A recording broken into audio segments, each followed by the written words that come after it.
میں ہے وَقَلْبُهُمْ بَاسِطٌ ذِرَاعَيْهِ بِالْوَسِيطِ۔ اللہ اس کتے کا ذکر کر رہا ہے جو اصحاب کہف جو اللہ والے تھے ان کے دروازے پہ بیٹھا تھا، اور اندازہ لگائیں اس کے بیٹھنے کا انداز بھی اللہ ذکر فرماتا ہے۔ وَقَلْبُهُمْ بَاسِطٌ ذِرَاعَيْهِ بِالْوَسِيطِ، ان کا کتا، اللہ نے خالی کتے کا بھی نام نہیں لیا، ان کا کتا کہہ کے پکارا، اس میں بھی نسبت ہے۔ اور پھر کہا بازو پھیلا کے بیٹھا ہے۔ امام قرطبی نے ایک بات کی ہے اور ایک صوفی کی بات دو قول کو فرماتے ہیں، ذرا غور کرو، اولیاء اللہ کی بارگاہ میں کتا آتا ہے، ناپاک جانور ہے، اللہ پاک قرآن میں اس کا ذکر فرما دیتا ہے۔ اور دوسری بات فرماتے ہیں، ایک درویش سے پوچھا گیا کہ اللہ نے اس کے بیٹھنے کا انداز کیوں بیان کیا ہے، تو یہ میرا پورا بول اس پہ کلوز ہو جائے گا۔ انہوں نے فرمایا اس لیے کہ ان لوگوں کو سمجھ آ جائے جو قرآن پڑھیں گے، پتہ چلے اللہ والوں کی بارگاہ میں ادب سے بیٹھنا ہوتا ہے، تو یہ ادب سکھایا جا رہا ہے۔ اور کہیں کہ یہ کیا ہوتے ہیں، اس لیے کسی کی بولی سن کر کہیں گستاخی نہ کر بیٹھنا۔ قرآن اور حدیث کے اندر لب لباب علماء نے یہ لکھا ہے، اللہ اعلان جنگ صرف ان سے کرتا ہے جو سود کھاتے ہیں، اور ان سے کرتا ہے جو اللہ کے ولیوں سے دشمنی رکھتے ہیں۔ تو حضرات ذکر اللہ ہمیں محفوظ رکھے ان کی بے ادبی سے۔ اور دوسری بات جو ختم نبوت پہ بات کی جا رہی تھی، اس آستانہ علیہ کا پیغام ہے کہ ہاں اس آستان پہ آنے والا ہر شخص ختم نبوت کا مجاہد ہونا چاہیے، کیونکہ ان کے بزرگوں نے ختم نبوت پہ پہرا دیا ہے، اس پہ اپنا حق ادا کیا ہے۔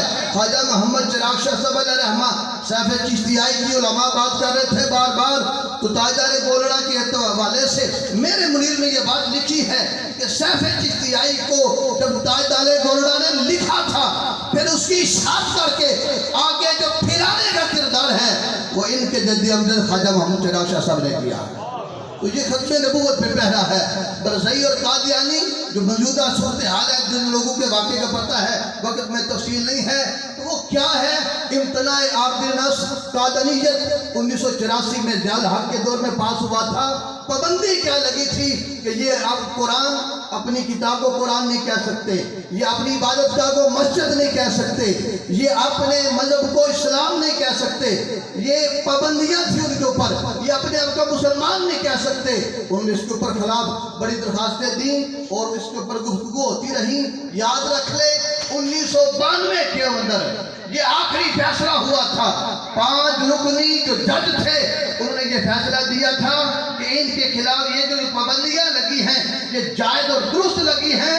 عام بندہ بھی سوچتا ہے مذہبی آزادی ہونی چاہیے، لیکن وہ مذہبی آزادی اور ہے۔ سکھ اپنے آپ کو سکھ کہہ کے جو مرضی کرتا پھرے، ہندو اپنے آپ کو مانے گا، عیسائی اپنے آپ کو عیسائی مانے گا۔ یہ مرتد بدترین کافر مرزئی وہ ہے جو اپنے آپ کو مرزئی یا کافر کہہ کے نہیں، یہ مسلمان کا لفظ استعمال کرتا ہے۔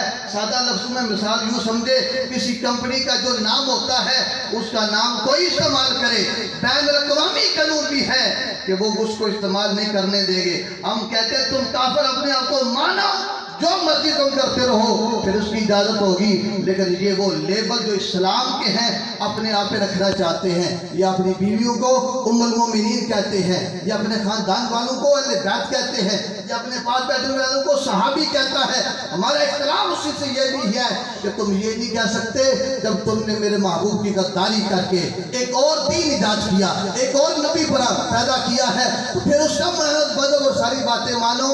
یہ ہے جن کے اوپر پابندی۔ اور موجودہ دور کے اندر جو تفسیر انہوں نے چھاپی، ہمارے جج صاحب نے ان کو اجازت دے دی۔ یاد رکھیں اس تفسیر کے اندر میرے پاس وقت نہیں ہے، قرآن کی کتنی آیتیں ہیں جو مرزئی لکھ کر ان آیتوں سے اپنے آپ کو ثابت کرتے ہیں کہ اس آیت میں حضور کا ذکر نہیں، مرزئی کا ذکر ہے، قادیانی کا ذکر ہے۔ کہتا ہے قرآن گالیوں سے بڑا پڑا ہے، کہتا ہے قرآن اللہ نے قادیان کے اندر نازل کیا ہے، کیونکہ کہتا ہے قرآن میں مکہ اور مدینہ اور قادیان کا ذکر ہے۔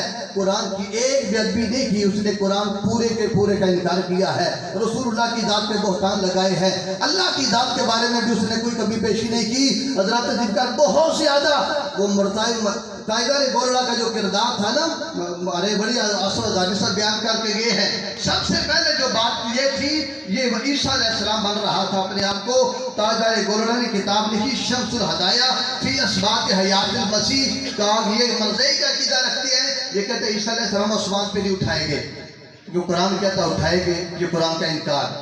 پھر یہ کہتے ہیں کہ حضرت عیسیٰ علیہ السلام اتریں گے نہیں، قرآن کہتا ہے حضور فرماتے ہیں اتریں گے. پھر کہتا ہے عیسیٰ علیہ السلام کیا ہے ان کی موت ہو چکی ہے، قرآن کہنا ان کی موت نہیں ہوئی. تاجدار گولڑا نے جو پہلی کتاب ختم نبوت پہ لکھی تھی نا، وہ عیسیٰ علیہ السلام کے حوالے سے لکھی تھی. مرزائی کے بعد جب وہ کتاب پہنچی تو پوری دنیا میں تہلکہ مچا اور پریشان ہو گئے مرزائی سارے کے سارے کہ ہمارا مرزا کیا کہتا تھا. یہ اپنے آپ کو شروع میں حضرت عیسیٰ کی مثل کہتا تھا، پھر حضرت مسیح خود بن گیا تھا.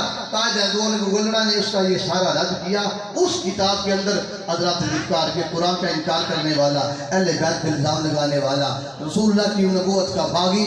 اس لیے ہمارے دلوں میں بالکل کوئی گنجائش نہیں مرزائیوں کے حوالے سے نرمی بالکل نہیں ہونی چاہیے. مرزائیوں کا دوست، مرزائیوں کے بعد بیٹھنا، ان کے حوالے سے نرم گوشہ اختیار کرنا، یہ بالکل نہیں ہونا چاہیے. تاجدار ختم نبوت، تاجدار ختم نبوت آپ جس آستانے پہ آئے ہیں، خواجہ غلام سرور شاہ صاحب اللہ رحمہ نے ایک بندہ مرزائی ربوے لے گئے. آپ اسی رات اس کی خواب میں مل کے کہا اور تو کدھر آ گیا ہے؟